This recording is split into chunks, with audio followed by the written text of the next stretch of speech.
All right, guys, it's Hink here. So today I came across some very interesting data, and it's actually from the subreddit Data is Beautiful. It's this post here that actually used these different Bell graphs to actually demonstrate what the perceived versus real versus even adult star size penis is. And there's actually some really interesting conclusions. I think this is very well done. Callie, please put the graph on the screen, okay? So the first thing we're going to talk about is the real mean.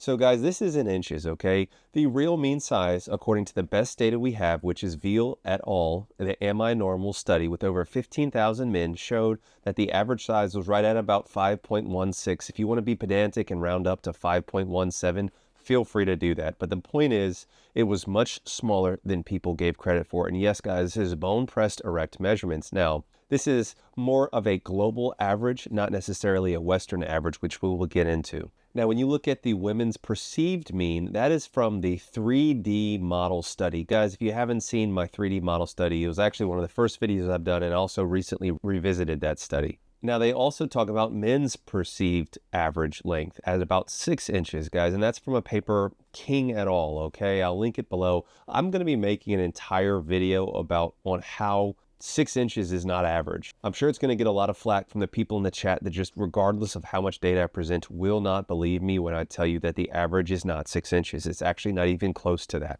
But it is interesting to me that both the men's and women's perceived size on average is right around 6 inches. But once again, stay tuned for that video, guys. Subscribe so you don't miss that video when I put it out, probably sometime next week. And of course, guys, leave a thumbs up on this video and also consider hyping this video. It means a lot. And finally, guys, they make the point of the average adult star length is right at about 7.1 inches. Now, some of you I know are just taking your computer and throwing it away and punching the air. You just refuse to believe that the data actually suggests that the average size is about 7 inches for adult stars. Now, guys, I don't know how many of these videos I've had to make. I made a video on Jason Love. I made a video on Johnny Sins. I made a video on Brickzilla. I made several videos on Dread. I have covered this. There is actually objective data you can use to find out how big these guys are. And the biggest of the big guys are about somewhere usually between 8 and 9 inches at the absolute max. One could argue there's as big as about 9.5,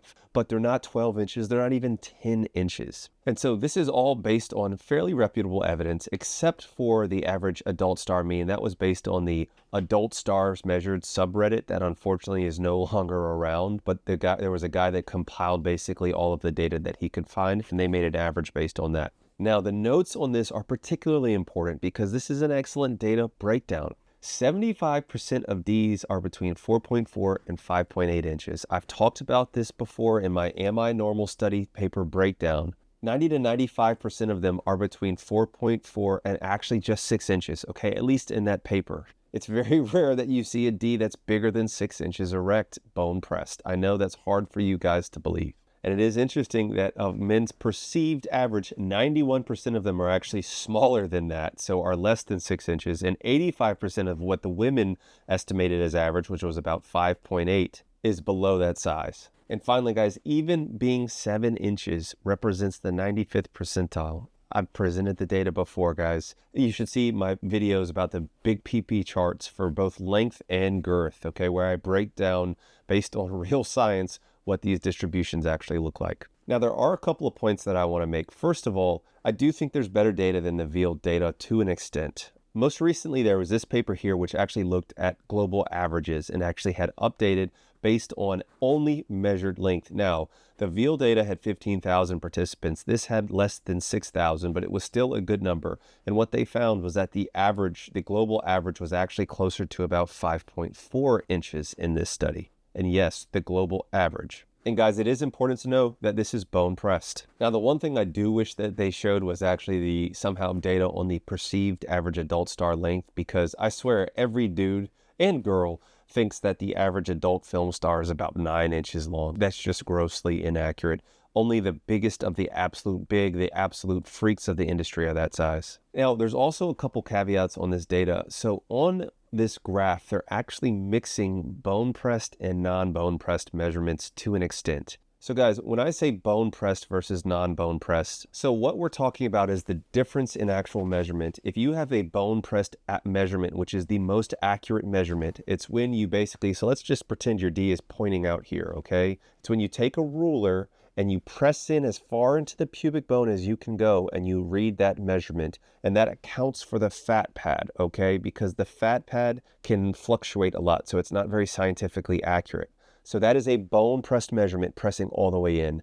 Non-bone pressed is basically how much D is visible, what you can see, or if you were to just put the ruler basically just up and not depress it at all into the skin. Now, when we're talking about the measurements, most of the scientific studies measuring erect length and even stretched length only account for bone pressed measurements. And so there's a big difference when we say that in that 3D model study, the women think the average is 5.8 inches. They're using the 3D models, guys, which is basically what is visible. And so that's saying that there is a non-bone pressed average length of 5.8, depending on the fat pad, which at least here in America is about 1 inch.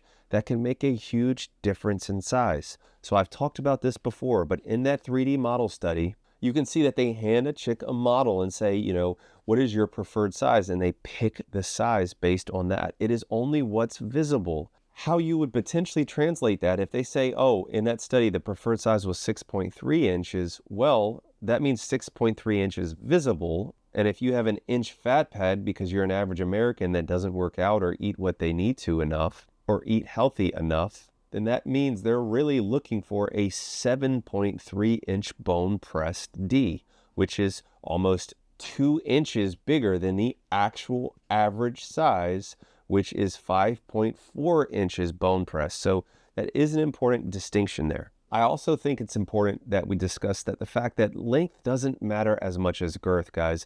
And what we should be doing when we're talking about these different size comparisons is looking at actual volumetric penile dimensions, assuming that the penis is a cylinder and using the equation for volume of a cylinder to actually calculate volume. That would be a much better option than just saying length, because if you're 7 inches but you have a 4.4 inch girth, that's a much different penis than if you're 7 inches and you have a 6-inch girth volumetrically. So guys, I do want to add what I think this chart should actually look like, or what could be added to it that would be very helpful. First of all, I would add the updated actual mean size, which is 5.4 inches. I would also add a preferred size category. According to some of the surveys that I found, and even some of the surveys that I've ran, the average size D that men would prefer to be lengthwise is right around 7 inches. And so I would say men's preferred D size, 7 inches. And that would be actually bone pressed. Now for women's preferred D size, it comes from that 3D model study, and that is right at 6.3 inches. Now, once again, that's non-bone pressed, but for continuity's sake, we're just going to put 6.3 inches just on this. And what I'd also like to add is a perceived average adult star length, which would be right at about 9 inches. I bet on average, most would say it's about 9 inches. I don't have data for that, with the range going up to 12 inches, but I think that that would make this data set a bit more interesting, and that's what I would add. So guys, let me know what you think about this. Do you think I'm wrong? What do you think about the actual average? Do you think the actual average is 6 inches? I want to know, because I might even use your comments in my next video about that. But guys, I hope that truly this helps you understand that, number one, size isn't all it's cracked up to be, and actual averages are far smaller than you're giving yourself credit for. If for some reason you feel like you still need to get bigger, there is actually proven medical data showing that you can get bigger. And I actually break that down in my enlargement course, where I take you through step by step how to really add size based on real science and real data. And guys, if you want to see proof of that concept, check out my Hink trial. The link is in the description below. You can see for yourself with real pictures, real before and after pictures, that guys using my techniques on average gained 1/2 inch in length and 1/4 inch in girth in 6 months. But guys, that's going to do it for this one. Leave a like before you bounce. Just please remember, you're so much more than the size of your D. There's nothing wrong with self-improvement, but you are enough, just as you are. All right, guys. Peace and love. Dr. Hink got the plug on the health, yeah. Got you thinking about your wealth, yeah. In his office, no stealth, yeah. Pinnacle of that below the belt, yeah. Checks and balance, he's managing. Working miracles, no damage. Got you covered, no panicking. Steady calm. In the clinic, no vanishing. Yeah, with Doc Hink, it's the way back.